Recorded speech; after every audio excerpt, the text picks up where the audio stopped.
Fantasy was a genre that existed before Tolkien's work, but it was a genre that was changed massively thanks to the inspiration his work created. The Hobbit and Lord of the Rings has been a fan favourite since The Hobbit's release in 1937. It has only gained more popularity with the publication of Lord of the Rings between the years 1954 and 55, with sales spiking in the mid-60s. However, there is one question that has remained. How did Tolkien change modern fantasy? To answer this question, we need to know what modern fantasy is. Modern fantasy, also known as contemporary fantasy, is a story that is set in present day or present to the author. Tolkien's work is classed as epic high fantasy, a mix between secondary worlds and high-stake adventures. This can be seen with his creation of Middle-earth and the War of the Ring.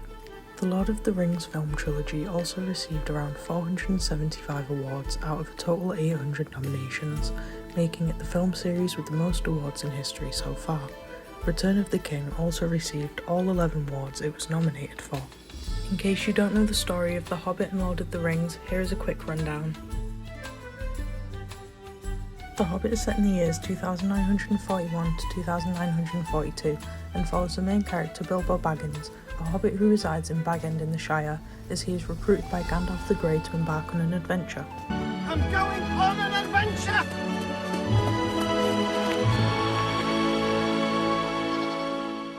He is accompanied by 13 dwarves, led by Thorin Oakenshield, to reach the Lonely Mountains and reclaim their treasure from the dragon Smaug.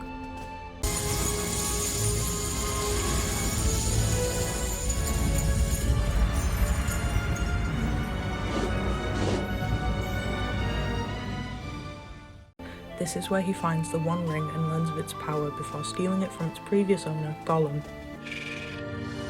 What has it got in its pockets? That's no concern of yours. You lost. Lost. Lost. Lost. Lord of the Rings is set around 60 years after The Hobbit and follows the story of Frodo Baggins, Bilbo's nephew, as he inherits the One Ring and is recruited by Gandalf the Grey to travel to Mordor and destroy the ring in Mount Doom, the fire it was forged in. He was joined by the Fellowship. 9 companions. So be it. You shall be the Fellowship of the Ring. A group of different races, man, They took the little ones. hobbits, Well, that rules you out. dwarves, One dwarf yet in warrior who still draws breath. elves, Dunedain, and wizards, You shall not pass! and travels across Middle-earth, facing dangers of many forms before he is joined by Gollum. Stupid fat hobbit. The books follow Frodo's journey, Sauron's armies, and the eventual destruction of the One Ring. Supporting these books is a Silmarillion, a book of Tolkien's ideas and writings that was edited by his son.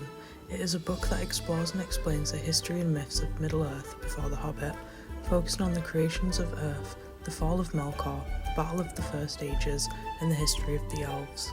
This not only provides more world building for the books, but it gives lore behind the events in Lord of the Rings. Now we are all caught up with the stories, we can explain how Tolkien changed modern fantasy. Tolkien wrote The Hobbit and Lord of the Rings with the intention of it being a forgotten history of England. This is probably one of the biggest reasons for its success, as it is much more immersive and follows folklore and mythology we are already familiar with. Not only did he create a whole new world with its own history and tales, but he created a lot of the elements within that world, elements we have seen in fairy tales and bedtime stories from when we were young. He created over 10 languages for Middle-earth, which are prevalent throughout the books, as well as being used in films and TV adaptations. He also created many races and species that are well known in today's world. Some of these include Dunedain, Balrogs, Ents, and Orcs. Dunedain are men who helped elves in the First Age and were granted long life. They aren't immortal creatures like elves, but they do have an exceptionally long lifespan that surpasses that of normal man. Tolkien's inspiration for this race most likely came from Neanderthals and was developed to fit his world. Why do you fear the past? You are Isildur's heir, not Isildur himself. You are not bound to his fate. same blood flows in my veins. Balrogs are lesser divine spirits who were corrupted by the first Dark Lord Melkor in the earliest days of Arda. Although they are depicted as demon-like, something we have seen in stories and religion throughout history, Tolkien's inspiration for Balrogs is most fitting with Norse mythology.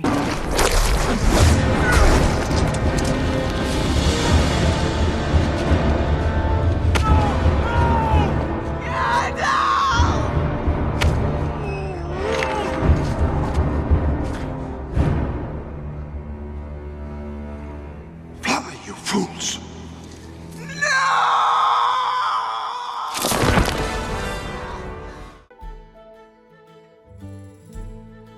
Ents are basically walking trees in Tolkien's world.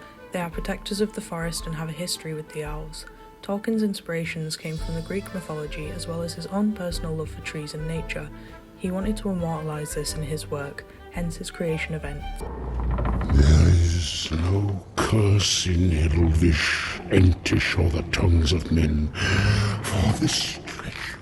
There are also mention of Ent wives from Treebeard and Lord of the Rings. Although their fate remains unknown, it is suspected that they were destroyed by Sauron. Orcs don't have a specific creation in Middle-earth, but the Silmarillion hints to them being elves from the First Age that were tortured and distorted into the creatures we see in The Hobbit and Lord of the Rings. There are also hints towards them being created from dirt and rock, giving them their unsightly looks. Although Tolkien didn't invent orcs, getting inspiration from George MacDonald's The Princess and the Goblin, he is the one responsible for how we depict them in today's world. I don't take orders from orc maggots. Another thing he can be credited for is how we see elves. Their origins stem from Norse mythology and were described to be godlike creatures that were fairer than the sun. However, this depiction was lost in England as they came to be seen as small and often invisible, mischievous fairies. Tolkien took the original depiction from Norse mythology and used that to create his version, possibly the most well-known and well-used versions that we see in the media. As you can see, Tolkien was responsible for a lot of things we are familiar with today, and his work is still just as popular now as it was in 1937. So, to answer our question, how did Tolkien change modern fantasy?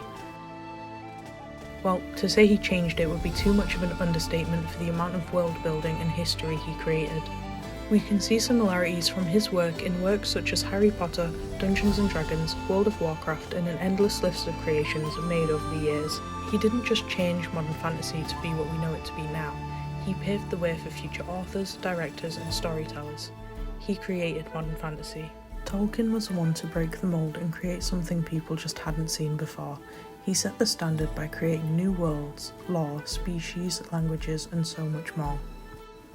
Even if he wasn't the first person to create such things, he was the first to create something with such a long-lasting impact on communities across the world and creative industry.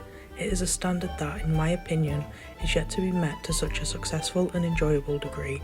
Tolkien's work has only grown in popularity and will continue to do so for many years to come.